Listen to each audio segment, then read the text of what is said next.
Slowly, I became aware of my surroundings again as my thoughts began to emerge from the fog in my mind.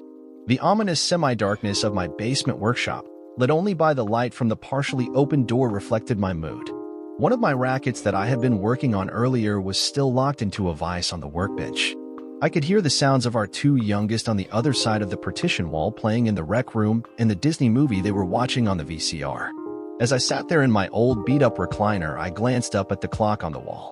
I had been sitting there for over a half hour, my thoughts spinning in circles, unmoving, unseeing, trying to understand what I wished I hadn't heard. Sunday evening dinner was over. My wife Sally was cleaning up the kitchen and dishes, and I had gone down to my workroom to re-grip several of my rackets for the upcoming fall racquetball leagues. I had been an avid player for 7-8 years now, playing several mornings a week before reporting to work as an engineer at GM. I also played in at least one evening league every fall, winter, and spring session. It was a matter of pride to me that I had gotten pretty good in that relatively short period of time and always played in the brackets. And I competed in local tournaments several times a year, usually finishing near the top. Playing racquetball consistently kept my weight at about 200 pounds spread over my 6'2" frame. Our 7-year-old daughter, Jessie, had followed me down to watch her favorite movie in the playroom, and the baby, Allison, age 4, had followed her.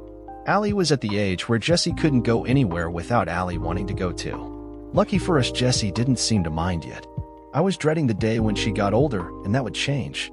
Our son, Jason, 9 years old now, was very much aware that he was a boy, and the oldest, and shouldn't be expected to play with his little sisters. He was probably up in his room building or playing with his model planes and cars. Fortunately, Jason took after me in many of the Robinson clan looks. Brown hair, hazel eyes with a strong chin and prominent, but not overly large nose. Jessie had Sally's red hair and delicate features.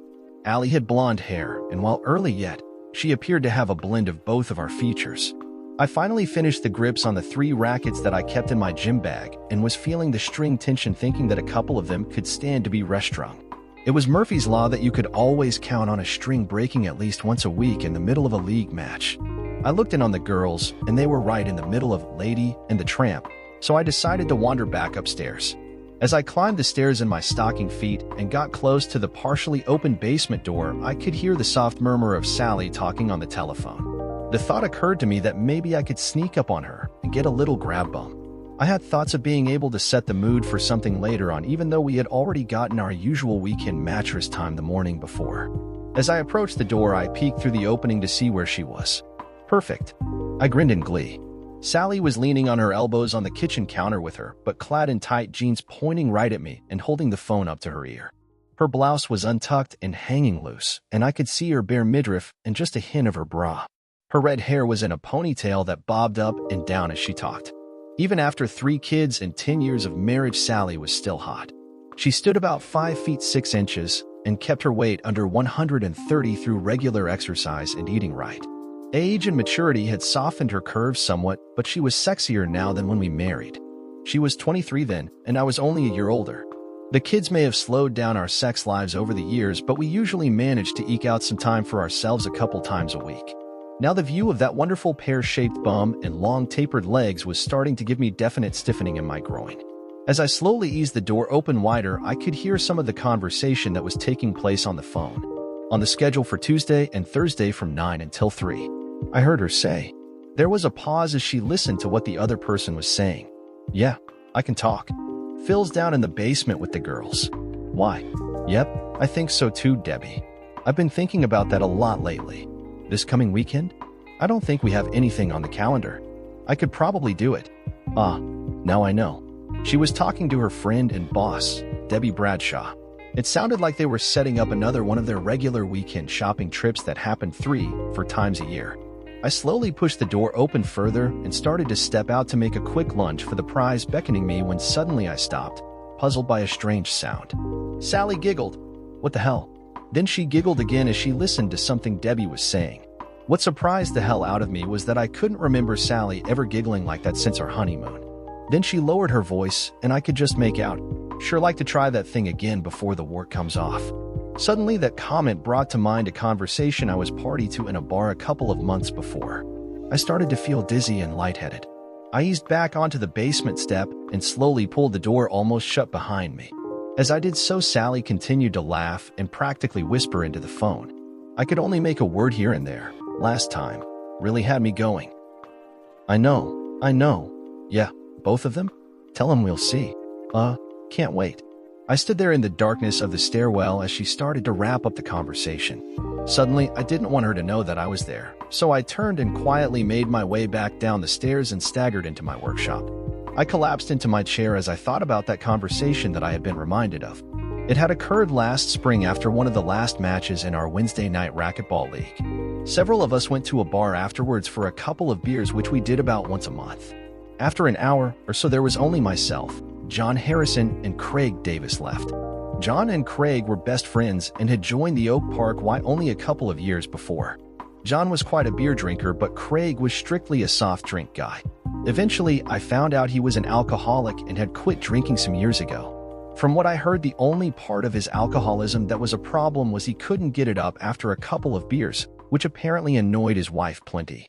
But he still enjoyed the bar scene and would join the crowd whenever there was an opportunity.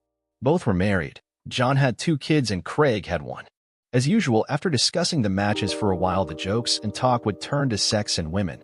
After a dozen times in the bar with those 2, I had figured out that they didn't have any scruples about fooling around.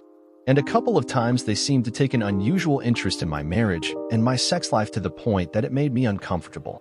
On at least one occasion, I had left after 1 beer just to avoid the subject. On this particular night, Craig was razzying John about his wife, Mary. She was insisting that he have a surgical procedure of a very personal nature. I thought he was talking about a vasectomy and chimed in that Sally was talking about me having it done so she could quit taking the pill. But so far we hadn't come to an agreement. Craig just kept grinning as John got this pain look on his face. Oh, no, she wants him to have the wart removed, Craig said, practically belly laughing.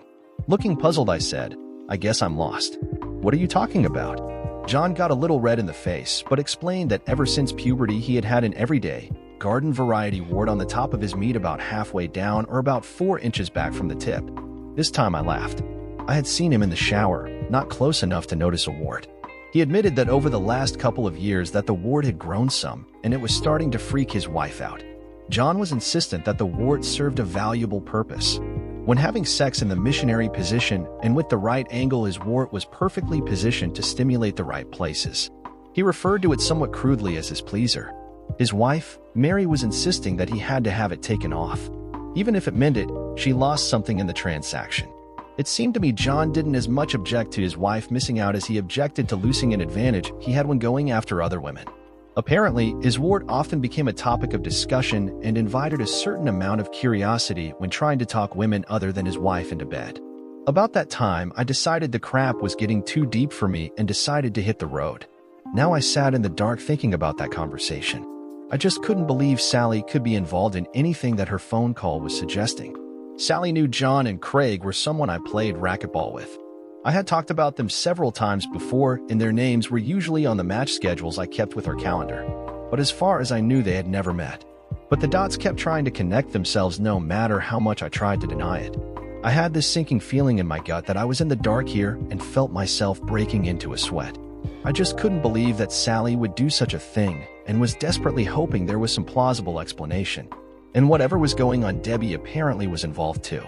Sally's boss, Debbie Bradshaw, had become the assistant store manager where Sally worked about 5 years before. She had transferred from corporate headquarters down around Detroit.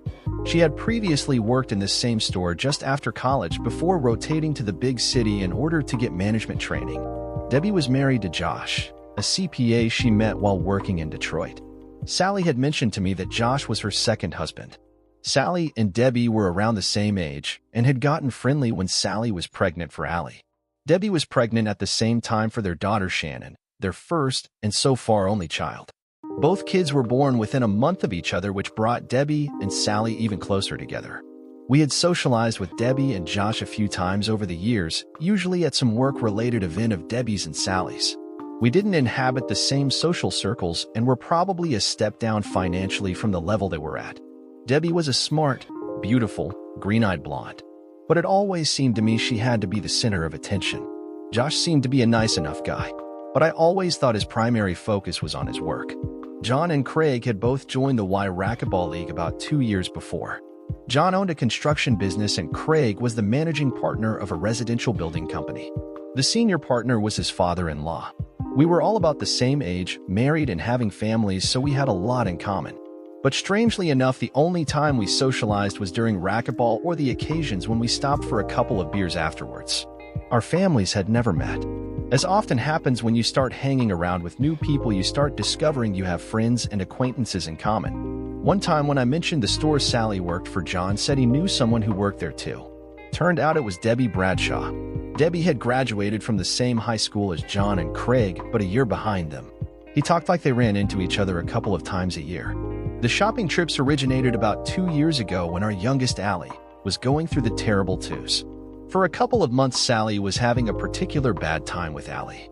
Jessie was in kindergarten, so she also was home half days. Trying to take care of 3 kids, the house, and work a couple days a week was taking its toll on her.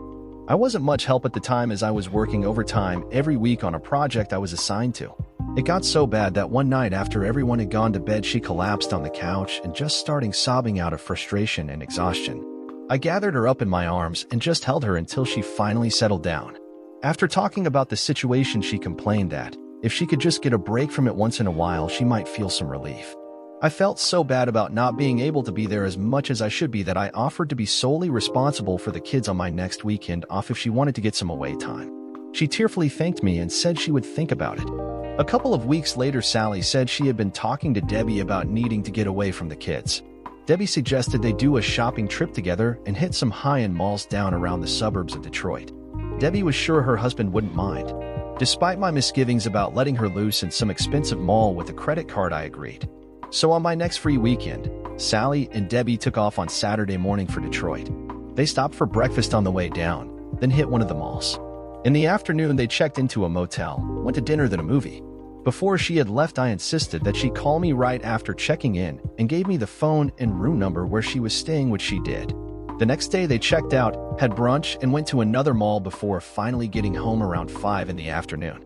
Sally was so grateful for the trip, she gave me a big hug and kiss as soon as she came in the door and prattled on and on about the stores and the restaurants.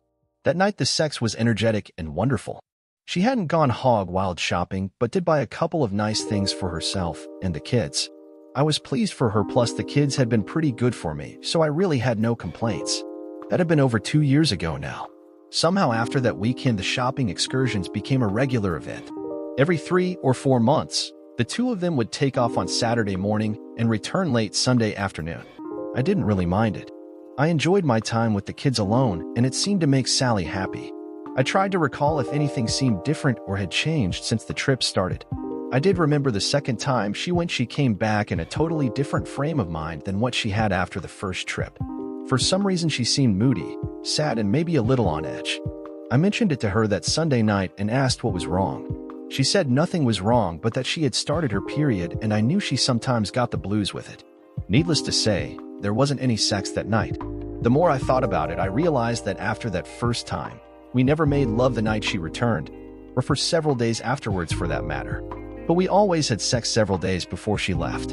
And as the trips continued, during the week leading up to one, Sally was always up, almost giddy. I hadn't thought much about it before, but now I wondered. About that time, I heard Sally at the top of steps calling me, "Phil, it's time for the girls to have their baths. Can you send them up?" I just sat there trying to get my head together. "Phil? Phil? Can you hear me?" I hoisted myself out the chair and walked over to the bottom of the stairs and yelled sourly up at her, "Yeah, I heard you. I'll get them." I went into the rec room and rousted the kids out after some argument. After they traipsed up the stairs, I wandered around picking up stuff and putting it away, mostly just to kill time. I had to get my mind right and not let the emotions roiling around inside me show. Finally, I couldn't put it off longer and made my way back upstairs. Sally was looking through a cookbook in the kitchen when I came through the door.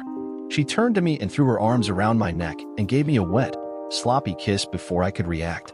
She pulled her head back and looked me in the eyes, smiled, and said, "Something wrong, honey? You sounded put out." Feeling awkward, I mumbled something about finding a crack in one of my favorite rackets. But I kept looking into her eyes to see if I could see anything that would indicate the truth of my suspicions. But there was nothing to see. She was just Sally, the woman I loved. She laughed and kissed me again. She hesitated a moment, then said, Debbie called while you were downstairs. She wanted to know if we could go shopping next weekend." As she said it, her eyes narrowed, and it was like a veil fell across her eyes. As I stared at her, she blinked and looked away from my face. Instantly, I knew she was hiding something, and I thought to myself, how long has that been happening? Desperately, I tried to think of a way to postpone this trip until I could think of something, anything. Don't we have something planned next weekend?" I said lamely. "Nothing on the calendar," she said. "Seems like there is a VFW event Saturday night I was thinking we should attend," I said slowly. Sally pulled away from me and looked at me appraisingly. "Phil, you know I don't like to go to those things. I don't care if Dad goes too. All you guys do is talk about Army stuff and drink too much. It bores me to tears, so if you want to go, just get a sitter while I'm gone. Then why don't we do something with the kids this weekend? Cedar Point is only going to be open another few weeks before it closes for the season, and we've never taken Allie yet. She's old enough to enjoy it now," I said, grasping at straws. Sally frowned at me and her face started to get red like it does on the rare occasions when she really gets angry. "We just took the kids to Mackinac Island over Labor Day weekend. That was only a couple of weeks ago. What's got into you, Phil? You never objected to me going shopping before." Getting a little bit pissed myself, I said stone-faced, "Never mind. I just thought maybe we could do something together. You and Debbie have a good time. I'm going upstairs and make sure the kids go to bed." I turned and headed up the stairs to the bedrooms. About halfway up, I glanced back down and saw Sally staring at me strangely. The rest of the evening, I managed to avoid any real conversation with her.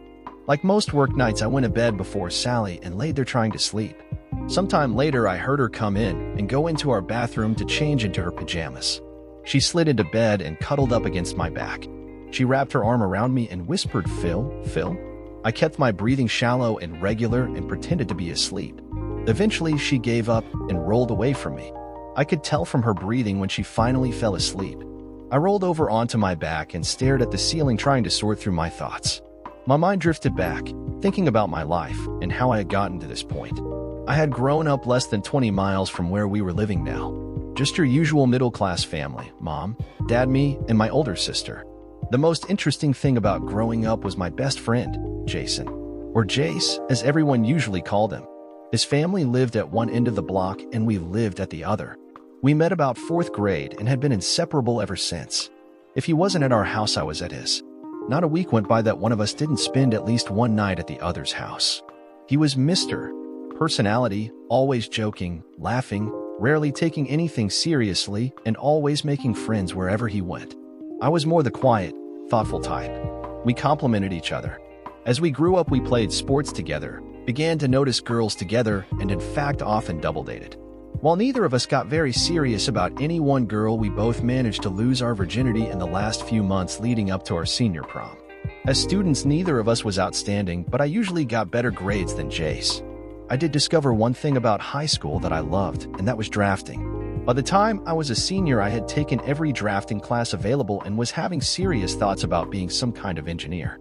After graduation, I decided to attend the local junior college that had an engineering technology program. It was relatively cheap and close enough to live at home and commute. Jace didn't know what he wanted to do, but he tagged along and enrolled in general studies. The biggest benefit was it got us our student draft deferments. Then toward the end of my freshman year, I screwed up big time. Jace and I had been out to a college kegger on a Saturday night when I got pulled over on my way home. I flunked the breathalyzer and spent the night in the county jail. Dad and Mom bailed me out the next morning and were justifiably pissed. After it was all said and done, I used all my savings to pay the fines, legal fees, and court costs and lost my driver's license for a year. I moped around until the end of the semester hitching rides with Jace. Finally, I thought, screw this. Broke with no driver's license gave me little incentive to go to school the next year. I decided to roll the dice and enlist in the Army. I figured that with my drafting training, I could get an engineering-type job and avoid Vietnam. At least that's what the recruiter told me. Of course, he lied. When I told Jace my plans, he immediately decided to join me. The recruiter said we could go in on the buddy plan and were guaranteed to go through training together. So off we went. Basic training was a challenge, but tolerable. Midway through the training, we went through a battery of aptitude tests to see what jobs we were compatible with. The Army, in its infinite wisdom, decided we could best serve the Green Machine as fire direction control specialists. The job entailed operating what the Army called a FDC computer, but was really a hopped-up calculator that computed distances, azimuths, and the amount of explosive charge to use for an artillery shell to hit a given target. So after basic, we were sent to Fort Sill to learn our new trade. Sill wasn't a very pleasant place, but being with Jace we managed to have some fun. But that was nothing compared to the next booby prize we got. Orders for Vietnam came along a couple of weeks before graduation. After 15 days leave, visiting the folks, drinking beer with our old buddies, and chasing a couple of our old girlfriends, we made the long flight to AITA, Republic of Vietnam. After some finagling with the personnel pukes, we managed to both get assigned to a battery, 2nd Battalion, 11th Artillery Brigade. It was November 1969, and Nixon had already started to draw down the troop levels as the strategy to turn over the war to the South Vietnamese was getting traction. What a joke that was. We didn't see a lot of action that first 5 or 6 months. We fired a lot of missions from fire support bases all over AITA, but only took incoming a couple of times. Up to then, the highlight of our tour was taking RNR in Bangkok, Thailand. After 15 days of women and hooch Jace and I returned to our unit exhausted, hoping to rest up. The news that our unit had been attached to the 3rd Brigade, 101st Airborne while we were gone didn't excite much comment. But a couple of days later, when our battery was airlifted onto a denuded hill in the middle of the deepest, darkest bush I'd ever seen since coming to Nam, I got a bad feeling. For months later, I came home on a stretcher. Jace came home in a body bag. I was pretty messed up, physically and mentally, from the trauma I had received. I spent several weeks in a hospital and a couple of months in rehab. I also spent some time with a psychiatrist trying to get my head around everything that had happened. After they pronounced me marginally fit for duty again, I was assigned back to Fort Sill to a training brigade to be an assistant instructor. I didn't feel like talking much to anyone anymore, so I enrolled in some classes at the local college and spent my off-duty hours buried in drafting assignments. After a year there, I applied for an early out to go back to school. As Vietnam was winding down, so was the size of the Army. I had applied for and been accepted into an engineering tech program at the university nearest home. The Army approved my request, and I got released 5 months early after serving 2 years and 7 months. I moved back in with Mom and Dad and applied for my veterans benefits. Living at home, my needs were few.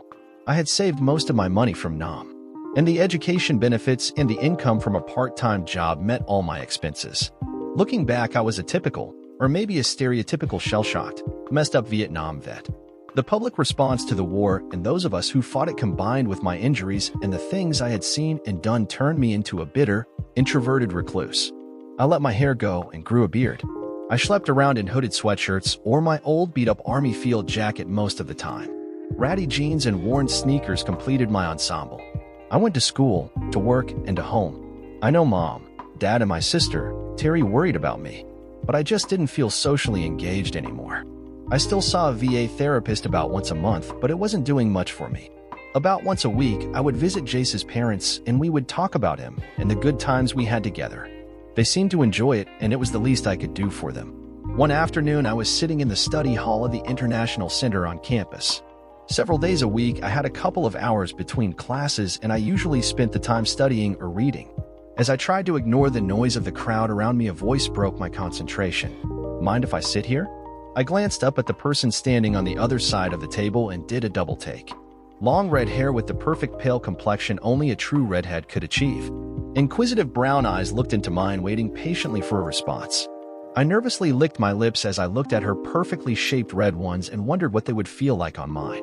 I was lost in that thought when she repeated herself. Do you mind if I sit here?" Tongue-tied, I managed to blurt out, "Oh, no, go ahead." As she put her books down and pulled a chair out to sit, I studied her out of the corner of my eye. Probably about 7-8 inches shorter than my 6'2", and looked like she weighed about 120 and very well put together. For the next half hour, she was immersed in her books, and I pretended to be glued to mine. Every once in a while, I found myself glancing at her and admiring her looks. After about the 5th or 6th time I did it, I looked up to see her staring at me. She pointed to my field jacket and said somewhat tentatively, "Are you a veteran?" I nodded yes, and then she asked, "Vietnam?" I flinched when she said that, as often the response I got wasn't pleasant, but I simply said, "Yes," and left it at that. After a few minutes, she said brightly, "My dad is a veteran. He served in the Korean War. He was a Marine." I relaxed a little and thought maybe this wouldn't be too bad after all. Then she said, "He was even wounded." She said it like it was some kind of trivial thing. Civilians, I thought disgustingly. but I just nodded and explained to her that I had been in the army for nearly 3 years, but I avoided any further mention about Nam. We started talking, and we talked right up until the time she said she had to go to class. She gathered up her books, said goodbye, and went out the door. I was sorry to see her go. She was the first woman I'd really talked to since getting home. A couple of days later, I was sitting in nearly the same spot when I heard that familiar voice say, "Hey, mind if I sit here?" This time I responded a little more coherently than the first time. I tried to lose myself in my book, but she started talking to me like we were best friends. After a bit she paused and, blushing a bit, said, "I just realized I've been babbling away and I don't even know your name." Somewhat embarrassedly, I held out my hand and said, "It's Phil Robinson." She laughed and said, "Sally Baxter. Glad to meet you." It turned out that we both had a long layover between classes every Monday, Wednesday, and Friday. Over the next couple of weeks, we would visit for most of our break. I heard most of her life story about her mom, dad, older sisters, her friends, and career and school plans. Besides being beautiful, she was outgoing, gregarious, and personable. Her personality reminded me a lot of Jay's. I found myself telling her about my family and classes, but not much else. I deflected any questions about the army. To be honest, I preferred to listen to her. She could have read to me from the phone book and I still would have listened. I was totally taken with her. Somehow she managed to draw me out, got me to take an interest in something besides just school again. After our second visit, I found myself shaving in the morning for the first time in weeks. After the third or fourth time, I actually went and got my hair cut and started dressing a little less sloppily. Mom noticed the change in me right away and started inquisiting me. I sheepishly admitted I had met someone that interested me. She teased me a little, but I could tell she was happy about it. A few weeks after we had met, I mustered up the courage to ask her for a date. She seemed pleased and immediately said yes. Like me, she was commuting from home to classes. After she agreed to allow me to pick her up on Friday night, she laughingly said, "Be warned, my dad can sometimes be hard on the guys that ask me out. Are you sure you want to do this?" I looked her right in the eye and said, "Sally, I think for the privilege of going out with you, the least I can do is put up with your father for a few minutes. Or for a lifetime," I thought to myself. She blushed and said, Oh, what a flatterer." I was finding out she blushed easily. On Friday night, I knocked at her door and a woman with a warm smile answered it. Before I could even say anything, she said, "You must be Phil. We've been expecting you. Come in, please." And she took my hand and pulled me in. As she did so, she called over her shoulder, "Jack, Sally's date is here." She turned to me and said in a kindly voice, "Don't worry about Sally's father. He's really not as bad as she makes out. I'm Emily, by the way." And she shook the hand she was still holding. I was wondering how to react to all this when her father came around the corner from the kitchen. He was a big guy, about my height, but outweighed my 180 by probably 30 pounds. Not fat, but solid. "I'm Jack," he said in a deep voice as he held out his hand and looked at me intently. "Phil Robinson," I answered as I shook his hand firmly. "Come into the family room, and we can talk for a few minutes while Sally is finishing up." The three of us walked through the kitchen into a comfortably decorated wood-paneled room with a television in one corner with a sofa and a couple of easy chairs arranged around it. One side of the room was taken up by a fireplace and hearth and a mantel that ran the length of the wall. On one side of the mantel was a finished triangular wooden box with a folded American flag. On the other side of the mantel was a glass-fronted wooden shadow box, a type I had seen in several PXs during my army days. They were used to display military memorabilia, unit patches, ribbons, and medals. In between on a pedestal sat an M1 Garand rifle. With a highly polished stock and a saddle-soaked leather sling, it looked very businesslike. Above the rifle was a framed Marine Corps flag. It was all very intimidating. Jack saw me look at the mantel and he said proudly, "I was a Marine in Korea. I would have stayed in, but I was wounded on the breakout from the Pusan perimeter and then wounded again during the retreat from the Chosin Reservoir. I couldn't pass the physical after that." I nodded and said, "Yeah, Sally mentioned that. Tough times." "Sally says you're a Vietnam vet?" Jack said as the three of us sat down. "I was there for a while," I said uncomfortably.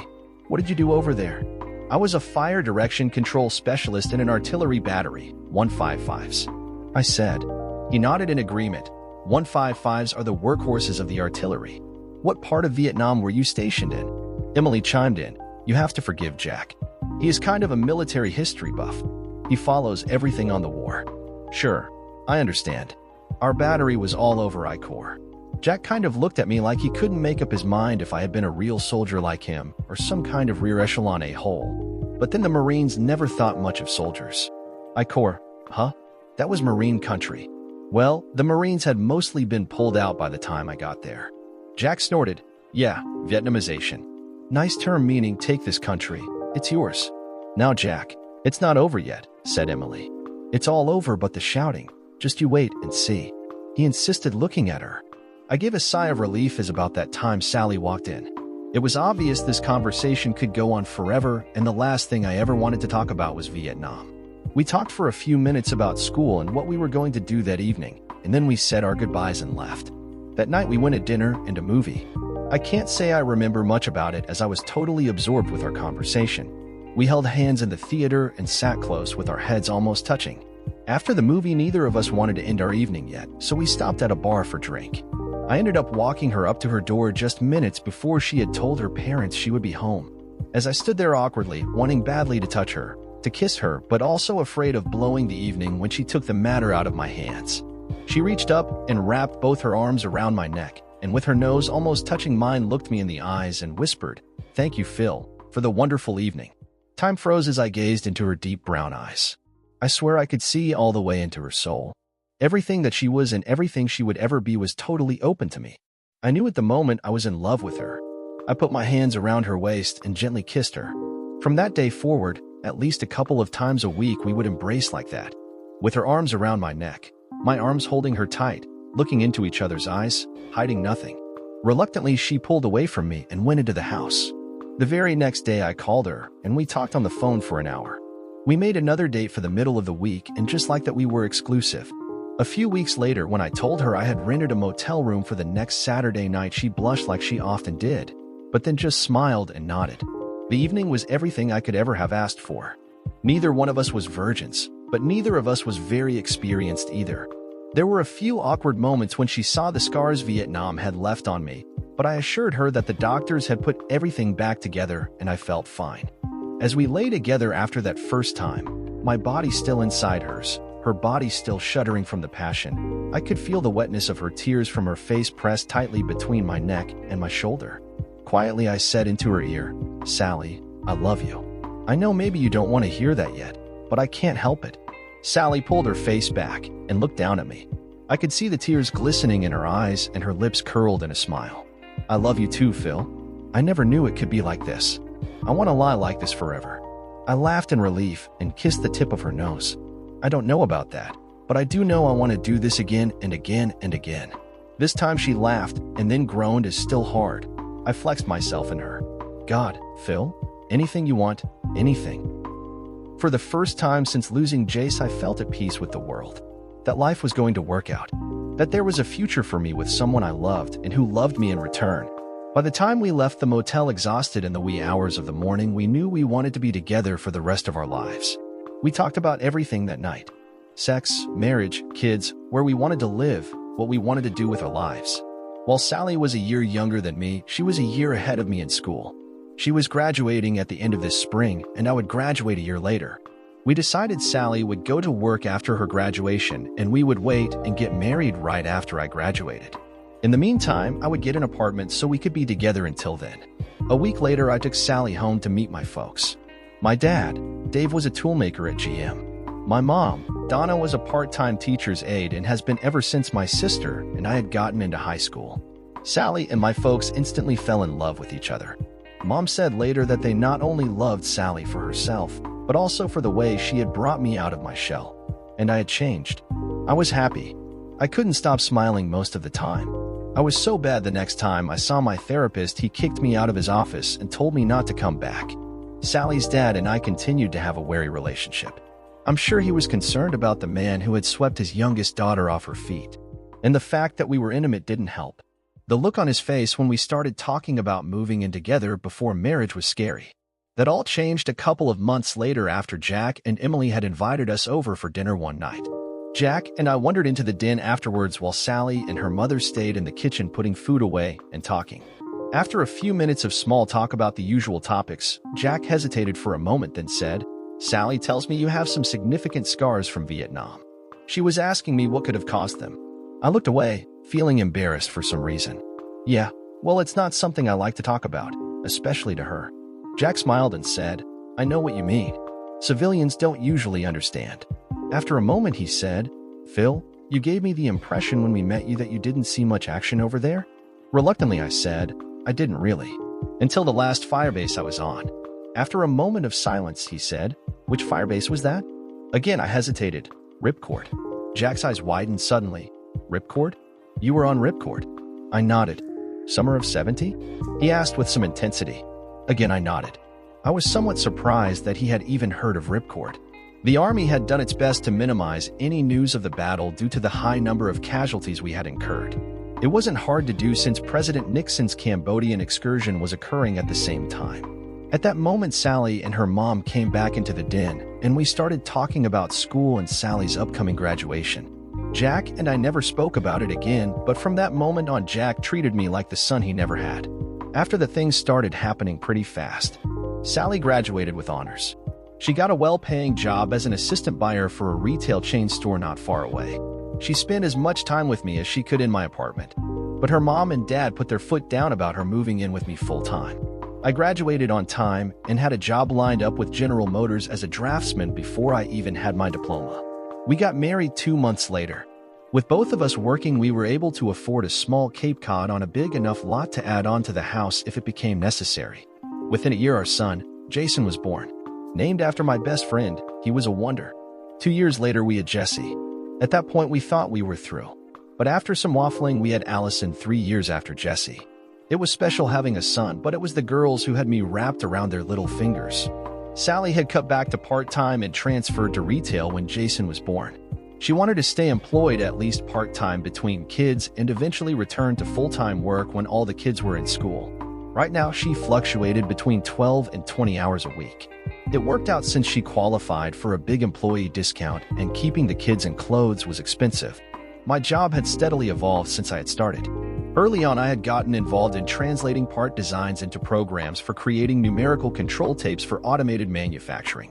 And by the time Allie was born, we were seeing the first computer-aided design systems starting to be developed, and the company had elected me as part of a group to be trained in the very first implementation. Life was good. Money was adequate, enabling us to afford 2 cars and a modest but beautiful home. We had added on a bedroom, bath, and a finished rec room between the kids being born. We had 3 beautiful and healthy children. We did lots of things together as a family. At least one family vacation every year for the 5 of us, and twice a year Sally and I would parcel out the kids to the grandparents for a long weekend somewhere just for us. I had always thought our marriage was solid. Our sex life was frequent and varied.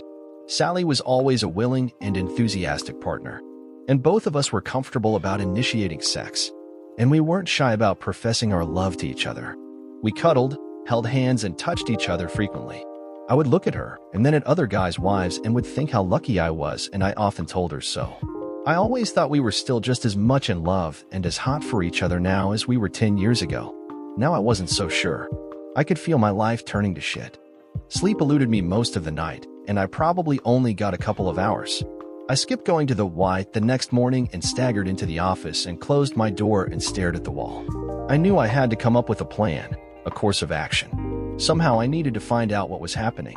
I could ask Sally directly what was going on. She had never lied to me before as far as I knew. But if she was already hiding something, would she tell me the truth now? And how would I know?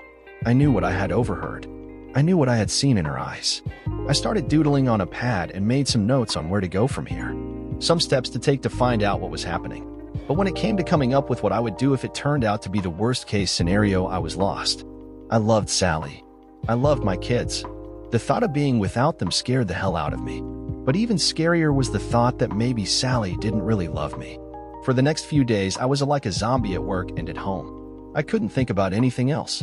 Sally didn't even notice until Jace said something about Dad not acting right.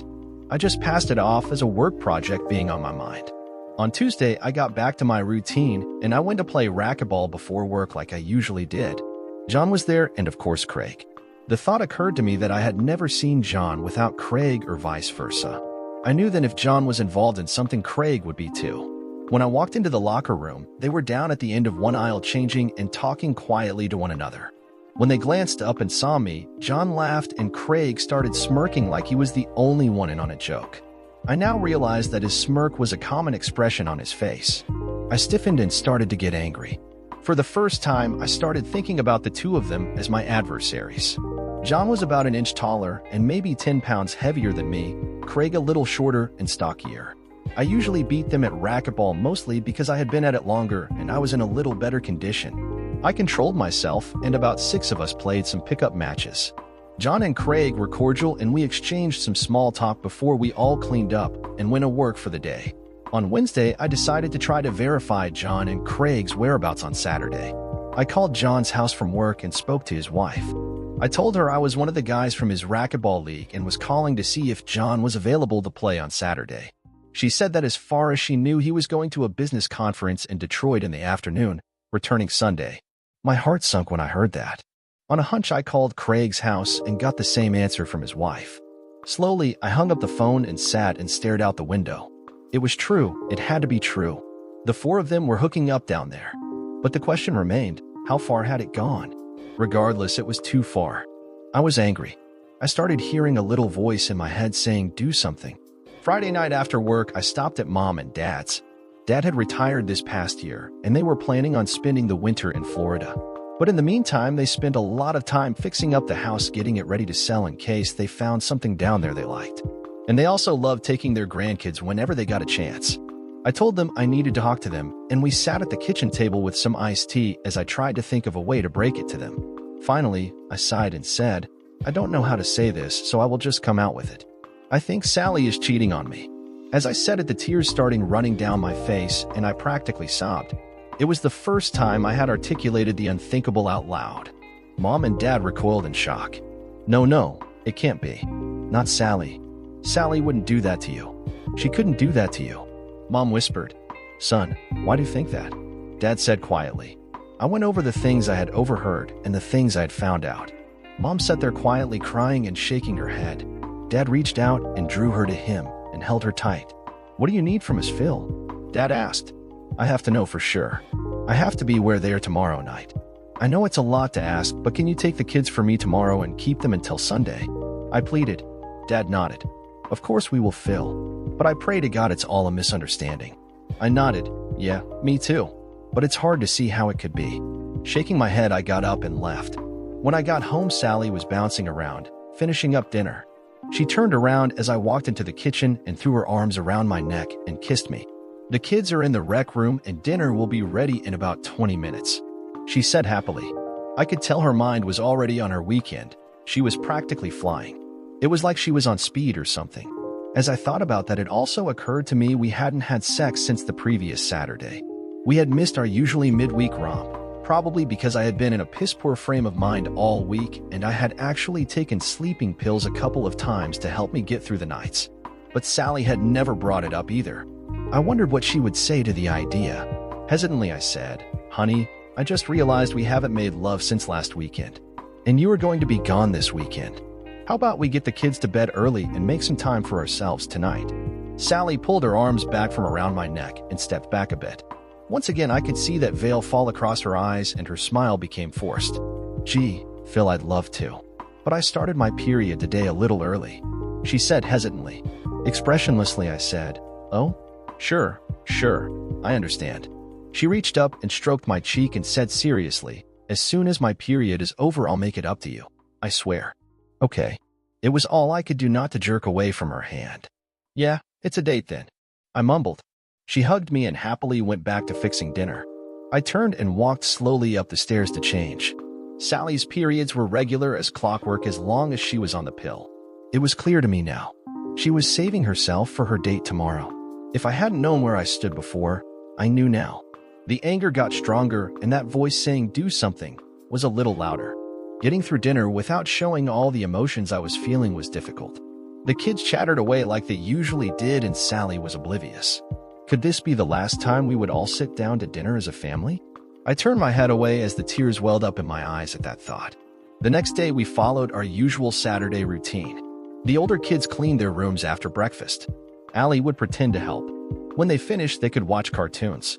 I puttered around in the garage until it was almost Sally's time to leave, then I went back into the house. Sally was just coming down the stairs with her suitcase and was yelling at the kids to be good while she was gone. Allie was right behind her yelling, "Buy me something, Mommy, buy me something." Sally stopped at the bottom of the stairs, dropped her suitcase and picked Allie up and gave her a hug and a kiss. "I will, sweetie. Be good for Daddy." Sally handed Allie over to me and gave me a kiss and said, "Got to go. Supposed to pick up Debbie in 20 minutes. I nodded. "Don't forget to call me as soon as you get to the hotel." "Which one is it again?" She laughed and said, "I always do. It's the Red Roof Inn in Rochester Hills. Bye." And she was out the door. I stood on the porch holding Allie and watched her drive away without looking back. As soon as she was out of sight, I slowly went back inside and yelled for Jace and Jesse. I had at least 2 hours before Sally would be calling to tell me she arrived safely. More than enough time to do what I had to do. The two of them came tumbling down the stairs chattering away, wanting to know what I wanted. I told them we were all going over to Grandma and Grandpa's to spend the night, so they needed to pack a bag with pajamas, a change of clothes, and their favorite toys. With only a little fuss and without answering the inevitable questions, I got them turned around and back up to their rooms. I helped Allie get her stuff together and got everyone out of the house and in the car. Mom and Dad were waiting at the door when we pulled up. I got everyone and everything unloaded and settled into the house. As I was heading out, Dad looked troubled. "Good luck, Phil. I hope you're wrong." I sighed. "I know, Dad. Me too. Thanks for doing this. I'll call you in the morning." I headed home by the way of the airport. I stopped at Avis and changed cars. I didn't want my car to be recognized where I was going. A couple of hours later, I was still sitting in the kitchen staring at the clock. My mind kept playing over the events of the week with repetitive slowness. When the phone finally rang just after 1 o'clock, I just stared stupidly at it before coming to my senses and picking it up. "Is that you, Phil?" I heard Sally say. "Yeah, it's me. You didn't even say hello. Is everything okay?" "Everything's great. Just great. Everything all set on your end?" I said a little sarcastically. "I don't know what you mean by all set, but we got here okay. We stopped for lunch on the way down. We are in room 168, and the number is 555-645-0168. We exchanged small talk for a few minutes. Then she said, "Debbie's waving at me. Got to go. We are spending the afternoon at the Meadowbrook Village Mall. See you tomorrow." And the phone clicked as she hung up without waiting for me to say goodbye. I thought to myself, she didn't even say "I love you." And she hadn't said it this morning when she left either. I dialed the number I had previously looked up for the Red Roof Inn and asked for reservations. I asked them if Sally Robinson had checked in yet. They said yes, she had, and would I like to be connected with her room? I told them no, it wasn't necessary. I would be seeing her later. I hung up, then dialed the number again. This time I asked if there was a John Harrison registered. They said there was, but he hadn't checked in yet. I said I would call back later and hung up. I sat there staring at the phone, trying to suppress the anger that was threatening to turn into a killing madness. It was a scary feeling I hadn't felt in many years. I got up and slowly walked down into my workshop and unlocked the door to my gun cabinet. I stood there and stared at my dad's old 16-gauge double-barrel shotgun, my Winchester Model 7330-06 rifle, and my old pellet gun from when I was a kid. Dad had given me his old shotgun when he and Mom planned to move before retirement last year. The Winchester I had bought while I was in high school when I had hunted deer for a couple of years. I hadn't been able to stand the thought of hunting again after Vietnam. I stood there lost in thought. I knew if I took a gun with me, I might never see my kids again. I bent over and opened up the bottom drawer and took out an old beat-up shoebox lodged in the corner. I carried the box upstairs and dumped it out on the kitchen table. I rooted around in the pile of stuff until I found what I was looking for. I pulled the marine K-bar knife I had bought in Bangkok out of its sheath and felt the edge, still sharp. Most of the haft was stained a dark rusty color. I slid it back in and bent over and pulled up my pants leg, strapped it to my calf and covered it back up. I collected a few things I might need. Driving gloves, water bottle, a couple of candy bars. It was after 2 when I slid behind the wheel of the car to start the 90-mile trip to Rochester Hills. I eased into the parking lot of the Red Roof Inn and slowly drove down the length of the building until I came to room 168. I didn't see Sally's car, so I backed into a parking spot a couple of rows back from the room, turned off the car, and waited. I didn't want to, but I kept thinking and reminiscing about Sally and the kids. It was after 5 when a new red pickup I recognized pulled up into a parking spot right in front of Sally's room. John and Craig got out. They looked pretty happy, laughing and talking. They pulled a couple of suitcases and a cooler out of the back and went into the room next door. About 45 minutes later, they came out and got back into the truck. I followed them for several miles until they turned into the parking lot of a bar called Tapper's Pub. I stopped on the street and watched them go in. Then I slowly drove around the lot and almost instantly spotted Sally's car. I parked on the street where I could see both the front door and John's red pickup. I thought about going in, but the bar seemed kind of small and I was afraid of being spotted. I sat there listening to an old country music station and an endless string of She Done Me Wrong songs. It fit my mood. It was after 9 when the four of them finally came out of the bar, laughing, joking, and holding hands. Instead of trying to follow them, I decided to beat them back to the hotel. At this time of night, I didn't think they would go anywhere else. And being parked where I could easily get on the road before they did. I was parked back across from their rooms with my windows rolled down a good 10 minutes before both the pickup and Sally's car pulled into the lot. The four of them got out and they stood around in front of the room one talking. I was close enough I could see them clearly by the light over the door, but far enough away that I couldn't hear what they were saying except for an occasional burst of laughter. They seemed to be having a good-natured disagreement about something. After a few minutes, John made a big production of pulling a coin out of his pocket and flipping it into the air and catching it, then holding his hand in front of everyone to reveal which side was up. There were both cheers and groans from some of the observers before Craig pulled an unresisting Sally to him and gave her a big long kiss. Smiling, Debbie grabbed John's arm and pulled him toward the other room. Arm in the arm, the two couples laughingly went into the separate rooms, turning to point and wave at each other. I sat there stunned. Who was doing who? What kind of game was this? As my mind wrestled with my anguish, with the knowledge of what was probably going on in room 168, the voice I had heard all week in the back of my mind started building to a shout. Do something. Anything. Do what? It was obvious this wasn't the first time. They were too comfortable with each other. I couldn't roll back what Sally had already done. 10 years. 10 years of marriage and building a family. She had shit all over it and me. What good would it do now? I thought I knew the answer to that. At the least, I would sleep better knowing I tried. Then John came out of Debbie's room dressed only in boxer shorts and t-shirt. He was holding a beer. I glanced at my watch and suddenly realized I had been staring at their door for over an hour. John looked up and down the front of the building to make sure no one could see him, then strode over to Sally's room and knocked twice on the door. A couple of minutes later, Craig came out wearing jeans, no shirt, and no shoes. He closed the door behind him. The two of them stood there for a few minutes talking while John sipped his beer. Then the two of them high-fived each other, and this time John went into Sally's room and Craig went into Debbie's room. It suddenly dawned on me what had just happened. I went nuts. Suddenly the voice was screaming in my head, "Do something, asshole." I felt the rush of the killing madness come over me. I could no longer stop myself. I reached over to the other seat and found my driving gloves and pulled them on. I deliberately got out of the car and quickly walked over to room 168. I put my left thumb over the peephole and knocked twice with my right hand. As the door started to open and as John was saying, "What the hell, Craig?" my fist was already traveling forward and connected square on John's nose with all my anger and frustration behind it. John's head snapped back and he went back 2 steps and went down square on his bumhard. He sat there in only his boxer shorts, eyes closed and his hands over his face, blood pouring between his fingers. He was moaning and rocking back and forth. I glanced around the room at the messed-up bed and the bathroom door ajar. I could hear the shower running. I took 2 steps forward and kicked John in the balls as hard as I could. He lifted about 2 inches off the ground and gave a high-pitched scream, fell on his side and rolled into a fetal position holding his scrotum. I straddled his body and knelt down and pulled him over on his back. I pulled up my pant leg and took the knife out of its sheath. His nose was mostly over on the right side of his face. Blood was dripping down over his chin onto his chest. I tapped the haft of the knife on his broken nose to get his attention, then flipped it around as he gave a groan and opened his eyes. His eyes went wide as he saw the tip of the knife weaving in front of him. I grabbed a handful of hair and he gasped as I pulled his head and chin back and laid the point of the knife under his left eye. "How long, John? How long has this been going on?" I whispered savagely as I traced the point of the knife along his cheekbone. "Don't lie to me now," I said coldly. Maybe 2 years. He stuttered, the fear evident in his voice and his eyes. I thought about that for a moment as I ran the tip of the knife slowly back and forth. Then I guess joining the same racquetball league wasn't a coincidence, was it, John?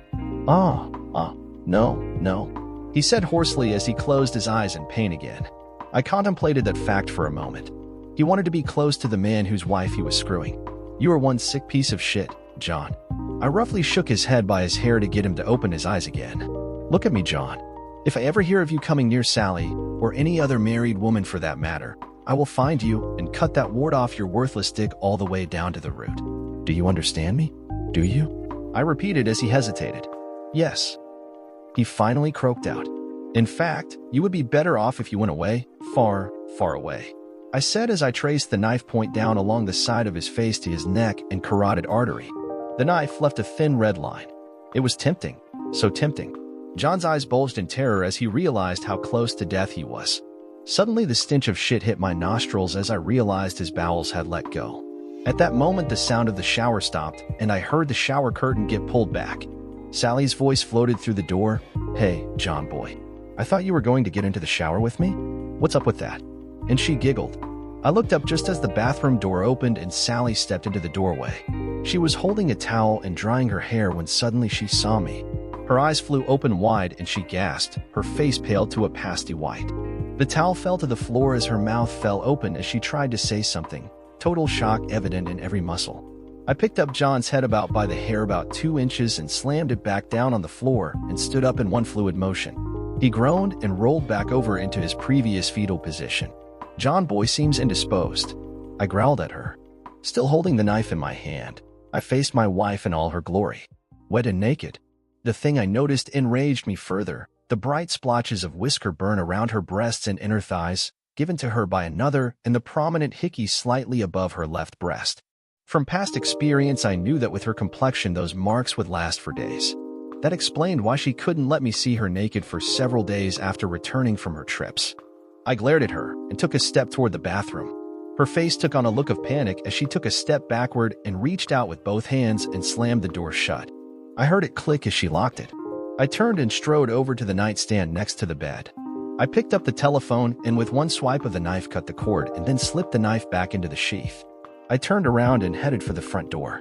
As I passed John, the first gave him a vicious kick in the ribs and felt a satisfying crack as he gave out a sharp yelp followed by a long drawn-out moan. I stopped at the door and surveyed the room one more time. Suddenly, I screamed in frustration and anguish, then brought the phone up in a wicked overhand throw and pitched it right at the bathroom with all my strength. It crashed hard into the door and clattered to the floor, soliciting a startled scream from inside. I stepped outside and closed the door behind me. I paused for a moment and realized the job wasn't done yet. I walked over to the other hotel room. Again, I put my left thumb over the peephole and knocked twice with my right hand. The door opened and Craig started to say laughingly, "You guys sure are noisy." When my fist caught him under the chin, his feet went right out from under him and he fell flat on his back. He lay there naked, unmoving. I took one quick step forward and kicked him hard in the balls. He still didn't move or make a sound. I heard a short scream from the bed and looked up at Debbie sitting against the headboard, her eyes like saucers holding a sheet up under her chin. I knelt down over Craig and felt his pulse. There was a trickle of blood coming out of the corner of his mouth and his jaw hung loosely. He was alive, but out like a light. I stood up and strode over to the nightstand next to the bed. Debbie had let go of the sheet, letting it fall to her waist as she put her shaking hands over her mouth, her frightened eyes staring at me over her fingers. "Nice tits, Debbie," I commented, looking down at her. I noticed she also had a hickey, but hers was above her right breast. Idly, I wondered if they were intentionally marking their conquests. Then I picked up the telephone and gave it a quick jerk, pulling the cord out of the wall. I then walked back to the door and turned back to look at her. "If you should mention to your husband that you ran into me tonight, tell him I said, 'Hello,'" I said sarcastically. Then changing my mind said, "Or maybe I'll tell him myself."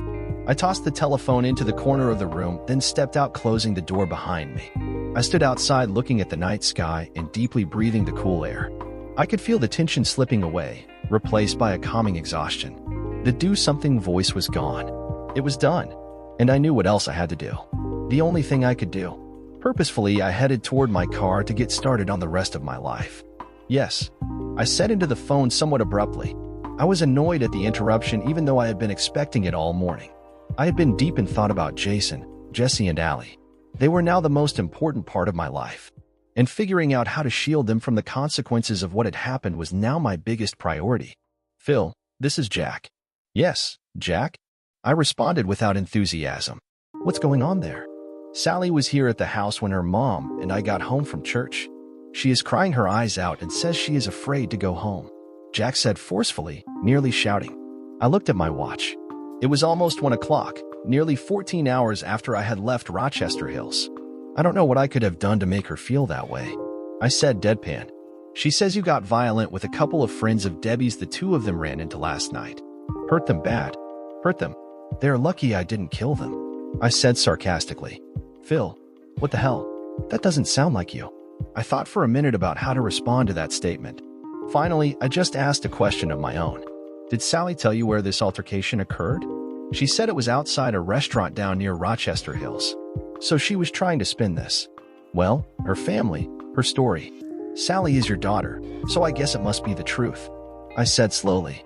There was silence on the phone, and I could sense Jack was trying to digest all this.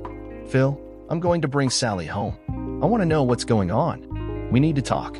"No problem. I wasn't planning on going anywhere." Jack hung up abruptly, but not before I heard in the background, "No, Daddy, no." I sighed. She isn't going to make this easy, I thought. I was sitting at the kitchen table, looking at some old photos and mementos that had been in my shoebox and working on my second beer when they pulled in. Jack strode into the kitchen with Sally behind him pulling at his arm. "Please, Daddy, let us work this out. Phil and I need to be alone." I stared at Sally closely.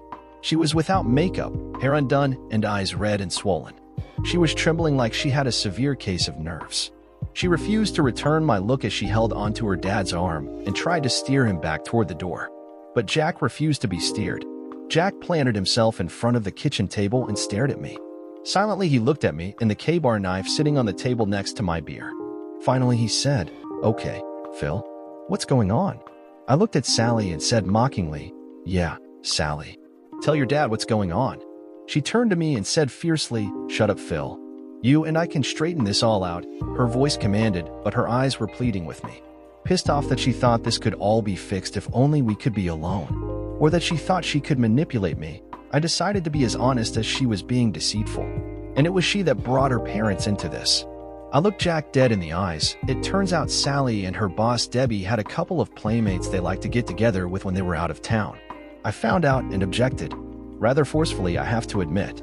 I said more tactfully than she deserved. Sally gasped and backed up and sat on one of the kitchen chairs. Jack looked at me in disbelief. "No, Phil, Sally wouldn't do that. I don't believe you."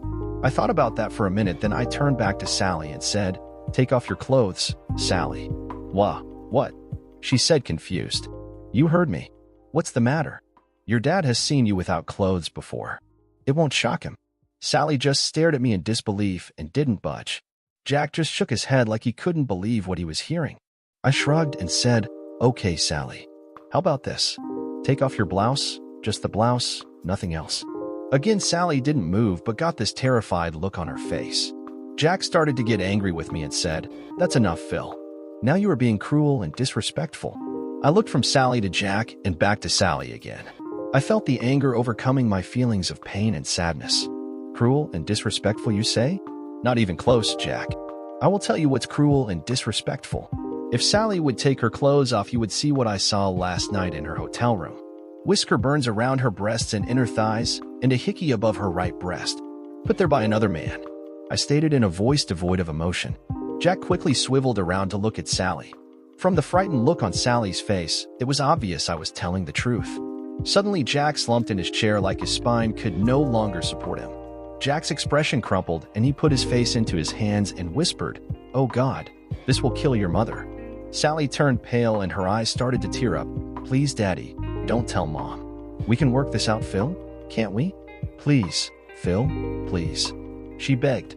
I sat silently, rearranging old photos, fiddling with the mementos from my old shoebox, remembering another time when I was hurt beyond belief. After a few minutes, Jack straightened up and wiped his eyes. He looked at me without expression. "What are you going to do, Phil?" he asked as tears continued to run down Sally's face. "You know, at Ripcord, I lost Jesse and I ended in a hospital. Do you know I missed his funeral? I was a mess, in pain and broken both externally and internally." I looked up and into Sally's eyes, and all the pain, the hurt, and the anguish from the previous night nearly blinded me. And then I met Sally. I whispered. She stifled a sob, dropped her gaze to the table, and refused to look at me. You brought me back to the real world.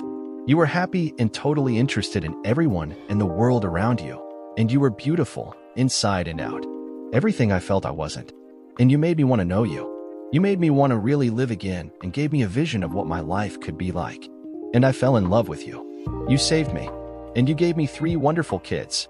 For that I will always be grateful, I said wistfully. We sat there unmoving for several minutes. Jack finally cleared his throat and said quietly, "What now, Phil?" Wearily, I turned my head and looked at him. "Jack, I have been betrayed twice in my life. Both times I lost my best friend," I stated simply. Sally dropped her face into her hands and started weeping, whispering, "No, no, no." The 3 of us sat there quietly, Sally sobbing, both Jack and I with tears in our eyes. Jack said quietly, "Are you sure, Phil? Do you want to throw everything away on a single mistake?" Sally looked up with a glimmer of desperate hope in her eyes. I knew what I had to say would put a stake through our marriage, but I couldn't let the lie stand. I shook my head and looked at him. "A single mistake, Jack?" "It wasn't a single mistake. I found out last night that Sally has been cheating on me for nearly 2 years. And it was with more than one man." Sally gasped, closed her eyes, shook her head in despair, and slumped back into her chair even paler than she was before. I looked at her curiously.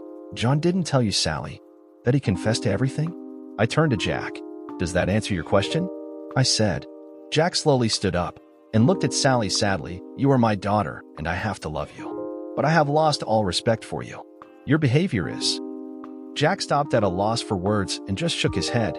Sally reached toward him with one hand wanting to touch him, but he pulled away. He turned to me and said firmly, "Phil, you didn't deserve this. You do what you have to do. But please don't hurt her." I couldn't sit still for that. "No, Jack, I'm pretty much past that," I said sadly. "But if it makes you feel better, take this with you." And I slipped the knife back into its sheath and handed it to him. Silently, Jack accepted it and turned towards the door, shoulders slumped, no doubt wondering how he was going to tell Emily. As the door closed behind him, the phone rang, but neither one of us even looked at it. We just sat there, not moving, not speaking, and not looking at each other. The ringing finally stopped, making the silence even more deafening. Finally, I said, staring off into space, "I expected the cops to show up this morning with you, not your father." Sally winced at that and said stumblingly, Debbie and I convinced them to make up a story about being assaulted outside a bar. We hoped if they kept it quiet you wouldn't call their wives." I thought about that for a moment and realized I was home free. No way they could change their story now and be believed. For a second, I felt a weight lifted off my shoulders until I remembered that everything else was crashing all around me. I just grunted and said, "So where are they now?" Sally cleared her throat and fidgeted in her chair. "They are still in the hospital for observation. You hurt them bad. John has a broken nose, cheekbone, and ribs. Craig has a dislocated jaw, a couple of broken teeth, and a concussion." I said bluntly, "Don't forget their balls, Sally." Sally looked up at me, some fear and trepidation in her eyes. No, you did them some serious damage down there." She hesitated for a moment. "I never knew you to be violent, Phil. Did you have to do that?" I looked at her in disbelief. "Are you defending those a-holes?" I said sarcastically. Before she could answer, the phone rang again. "You should answer that. It's probably for you," I said, and got up and walked to the bathroom. I washed my face and looked at myself in the mirror. My eyes were red and swollen. I looked like I felt old and haggard, older than my age anyway. It had been a mostly sleepless night. I wandered back into the kitchen. Sally was just standing there looking at the phone in her hand. Slowly, she hung it up and collapsed back into one of the kitchen chairs. As I sat back down, she said without looking at me, "Did you have to? Did you have to tell Debbie's husband?" I shrugged and said, "Why shouldn't I share the pain? He already called John and Craig's wives, and he kicked Debbie out of the house. She is going to have to hire a lawyer just to see her own daughter." She started crying again and mumbling, "Shit, shit, shit." She looked up at me and said with tears streaming down her face, and she fired me. She said everything was my fault. I laughed bitterly. "Oh, that's just great. Tell me, Sally, just who introduced you to John and Craig anyway? It was Debbie, wasn't it?" In between sniffling, Sally said, How did you know?" "You know, when I told Josh this morning what you and Debbie were up to last night, he didn't want to believe me. Called me a liar and accused me of trying to break up his marriage. But as soon as I said John Harrison's name, he changed his tune. He turned pale as a ghost and started swearing like a sailor. I think it was probably the first time he ever got mad in his life. You told me years ago that this was Debbie's second marriage and she was estranged from her parents. It seems that Debbie has a sister who lives upstate that she never sees either. About a year ago, Josh was doing an audit of a company up there, and one of the people he worked with turned out to be Sarah, Debbie's sister. Sarah had known Debbie had married again, and Josh knew Debbie had a sister, but they had never met. Anyway, they hit it off, and one night before he finished the audit, Sarah invited him to have dinner with her and Dave, her husband. She had quite a story to tell. It seems that her husband Dave had been Debbie's first husband. Dave and Debbie started dating in college. They dated for 2 years until Debbie graduated, and then they got married. About on their 1-year anniversary, Dave found out Debbie was having an affair. He also found out that Debbie had been cheating on him for their entire relationship. He threw her out and filed for divorce. Debbie and her parents had a falling out over it too. Then Dave and Sarah became an item, and they ended up getting married. They have a couple of kids now and seem very happy. Of course, Debbie had never told Josh about any of this. And guess who Debbie was having an affair with during her first marriage? Surprise! It was John Harrison. I stopped and Sally just stared at me in shock. Oh yeah, so when I mentioned John's name, Josh started putting together bits and pieces of things and realized Debbie had been doing to him what you did to me for their entire marriage. No wonder you kicked her to the street. And like Josh, I wonder just how long you have been screwing around on me, I said vehemently. Sally started crying again and said, "Oh God, Phil, it was just John and Craig, and only on our shopping trips. Please believe me. I never, ever even thought about someone else until Debbie started talking about it before our first shopping trip." She sat there, twisting a handkerchief in her fingers, alternating crying and pleading. "Please, Phil, I don't know how I got where I am now. I felt like I woke up from a dream or maybe a nightmare when I opened that bathroom door and saw you standing there." I didn't say anything, just looked at her grimly. Encouraged, she started talking fast, almost babbling. I knew Debbie liked to play around back before we even started our shopping trips. She talked about it like it was the most fun she ever had during her marriage. But I didn't expect her to hook up with anyone on our trip. I was totally surprised when John showed up at the restaurant and Debbie introduced him to me. She explained that she knew John from back in high school and he just happened to be in the area. I suspected that wasn't true but didn't say anything. She paused, bit her lip, and looked away. John was at his charming best that night. Flirting, dancing with both of us, complimenting me a lot. I had a couple of more drinks than I was used to, and when his hands wandered a little out on the dance floor, I pretended not to notice. Later, when we returned to the hotel, Debbie went with John. He had booked the room next to ours. I knew then that Debbie had set this up. The hotel we were in was an older one with thin walls. I could hear them having sex most of the night. Debbie was quite vocal. Listening to them really got me going. "I guess that explains why you were so horny when you got home that Sunday, doesn't it?" I said disgustedly. Sally hung her head and nodded. She wiped her eyes and continued. "John was gone the next morning. We went to breakfast and Debbie gave me a blow-by-blow account of their night together. She raved about him all the way home. Over the next few months, as usual, Debbie and I had lunch together a couple of times a week at work. She would often mention John and how much fun she had being with him and how great the sex was. That was when I first heard about his wart. Debbie laughingly told me I had to try it out once because she couldn't explain it. At first, I just laughed her off. But the more she talked about it, the more the idea stuck in my mind. A few months later, when the next opportunity to go shopping came around, Debbie confided that John was really interested in being with me and she wouldn't mind if I wanted to be with him. I kind of laughed it off, but I asked her what she would do if I did that. She said that John had a friend, Craig, who would come along and keep her company. I didn't say no, and I don't know why. I told her I would think about it, but I didn't think I could do it. Sally looked at me, and I just stared back at her without expression. I knew it was wrong, Phil, but the idea got into my head that I could do this and no one would know. Sally looked away again and said that Saturday night John and Craig showed up at the restaurant. We had dinner and a few drinks, then went to a nightclub. We kind of paired off and I was with John. By that time, I had had enough to drink and had convinced myself that nothing bad would come of it. Everyone was having a great time. Later, when we went back to the motel, John and I just naturally went to our room and Debbie and Craig went to theirs. Sally stopped talking and just stared at her hands. Finally, I said with contempt, "So, was it everything you thought it would be?" Sally looked at me with tears in her eyes. It was okay. It wasn't any better than what you and I have.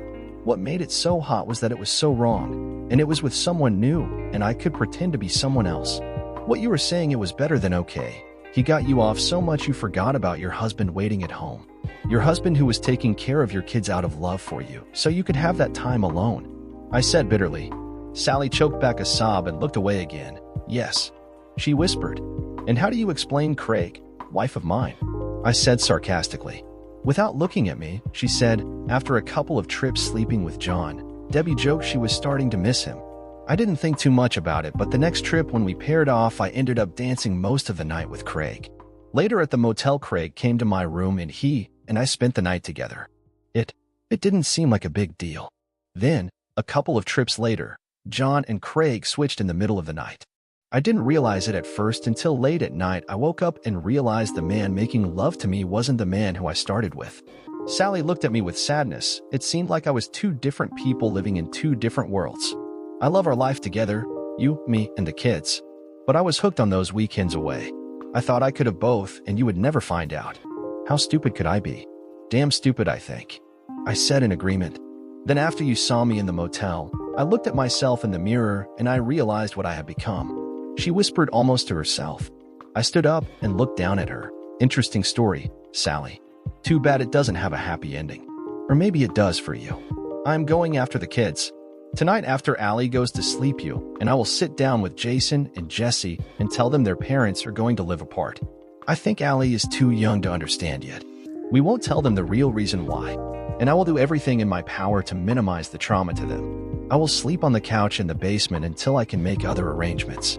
Sally screamed at me as I started to walk away. Phil, my God, it was a mistake.